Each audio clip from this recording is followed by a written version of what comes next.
Robbing kim? Robbim Alloh. Dining qaysi? Dinim Islom. Payg'ambaring kim? Payg'ambarim Muhammad sallallohu alayhi vasallam. Kitobing qaysi? Kitobim Qur'oni Karim. Tilaging nima? Tilagim iymon. Qiblang qaysi? Qiblam Kabatulloh. Millating qaysi? Ibrohim Halilulloh millatidanman. Kimning mazhabidansan? Imom Azam Abu Hanifa mazhabi. Do'stlaring kim?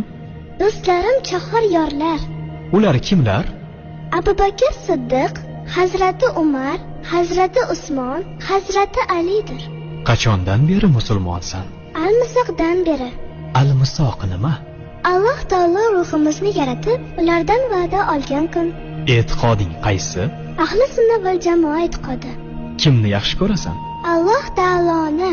Undan keyinchi? Payg'ambarimiz Muhammad alayhissalomni. Undan keyinchi?